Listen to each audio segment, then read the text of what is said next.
Here we are at Tilmor. My name is Liddell Steiner, and this is Ryan Thiessen with Thiessen Tillage.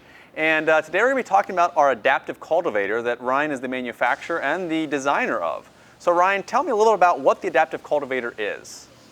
Well, Liddell, the adaptive cultivator is a tool for doing primarily weed control in vineyards, sometimes trellised orchards, and hemp. It does both the beside the row weed control as well as in row weed control. In some applications, it can do de-hilling. So in Canada, where I come from, we hill our grapes in winter. And one of the applications we've been trying it out for is to actually pull that soil away in spring at a much faster rate than we traditionally would have done. Let's jump right into some of the details. Up front, we have what we call the spider. Tell me how the spider works and what is it for? Yeah, so the primary role of the spider gang is to do the weed control beside the vines or the trees. In the current setup where the spiders are actually facing in towards the row, which would be along here, it's going to actually throw a little bit of soil up at the vines, if that's the preference. When we set it a little bit straighter, it's going to run in kind of neutral, and we can actually spin it away and pull some soil away from the vines. In a lot of applications, it's advantageous to throw a little bit of soil at the vines.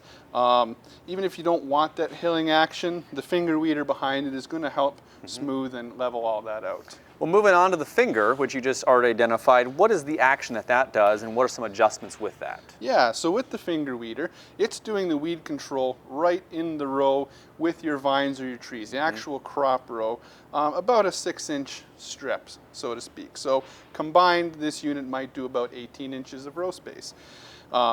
Depending on how we adjust it and where you're maneuvered in the row, your vines might actually go right in between these fingers. And so traditionally, in situations with other weed control equipment where we might get an island around the bottom of the plant, this will eliminate a lot of that. In terms of adjustments on the finger weeder, we can adjust the head forwards to backwards, and that'll tend to put pressure either on the tip of the fingers or at the back. As it's tipped a little more forward, it'll tend to throw soil into or across the row, tipped a little bit back, which is traditionally how we would use it.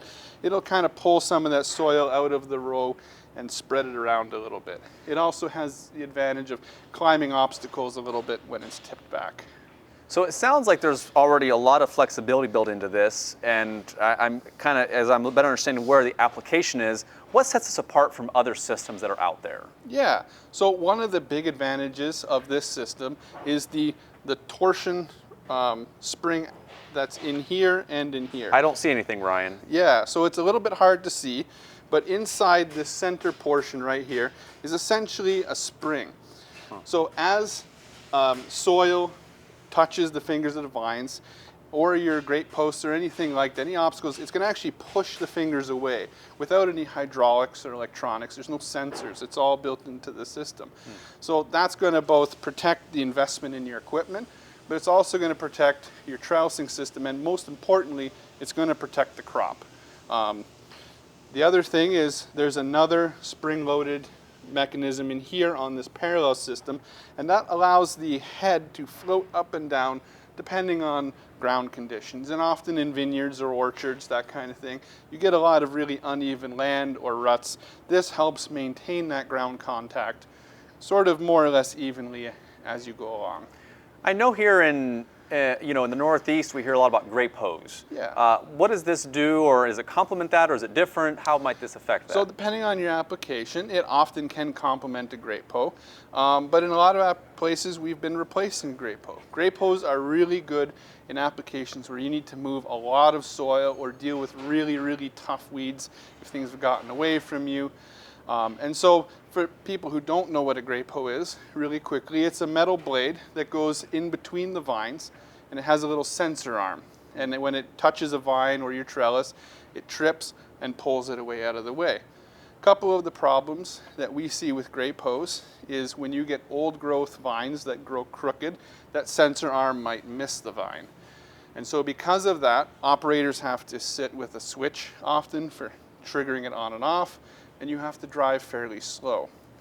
big advantage of this system is we can operate this at speeds of about, I would say, 4 to 7 miles an hour or 6 to 10 kilometers an hour. Grape hose will be between a third and a half of that. We also talked about that islanding effect that can happen where the grape hose sensor leaves an island around there. This eliminates some of that problem. Okay, well that's...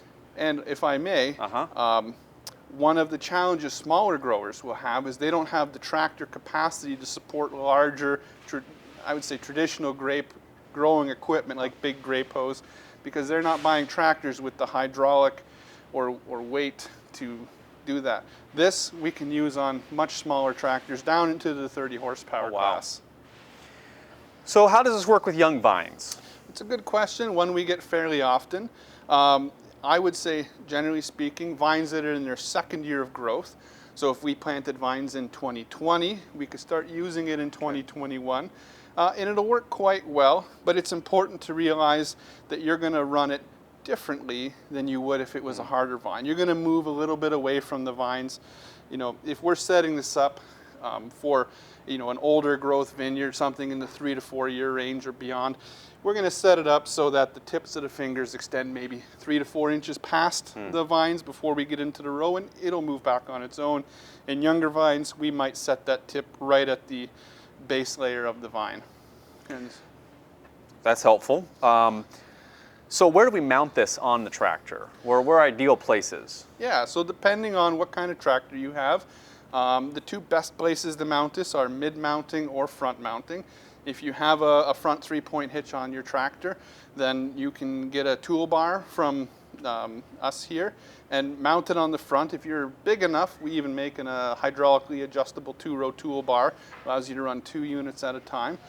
Mid-mounting is a great way to do it. You can see what you're doing. It's right there. It'll respond really well to steering.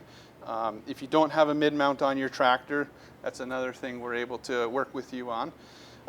And if you don't have either option, and if you know, cost is maybe a factor, we can always do rear mounting. And rear mounting is it's very doable, but it comes with some limitations. You can't really see what you're doing. When you steer, it you know, it tends to kind of move the wrong way before you fix it. It's always sort of our last resort. It also doesn't give you the down pressure you might like on a mid-mount or a front mount, although you can solve that with weights. Okay, and I see it detached, goes sleeves right into a 2-inch toolbar. Yeah, so it'll fit on any 2-inch square or 50-millimeter square bar, which are the two most common sizes that we'll see in the vineyard industry and orchards. Are there any other applications that this could function? I think you mentioned at the very beginning where it might work. Yeah, we've touched on them. So often I'll be caught talking about vineyards with this unit because that's sort of the industry that I came from. It'll work really well in trellised orchards, caliber trees in the nursery industries. It'll also work on more established hemp crops. Pretty well, it'll work in any larger, stronger crop, provided that the height of the unit doesn't interfere with its ability to get close enough. So older orchards that were trellised very low to the ground, that kind of situation might not be ideal for this unit. Okay. Well, Ryan, it's good to have you here with us, talk about the Adaptive Cultivator. Is there anything else you want to put a shout out to on this? I think that'll cover what we're looking for today. Okay. We hope to have a lot more videos about the various adjustments and applications as we go, but this was a great opportunity to talk about it with you today. Yeah, thank you. And once again, we do have, you can purchase the Adaptive Cultivator on Tilmor.com. You can see more videos in action as well. And as he said, we're always here both to address your questions over the phone or email in any way we can help and support you. So thank you. And thanks, Ryan. And thank you very much. Have a great day.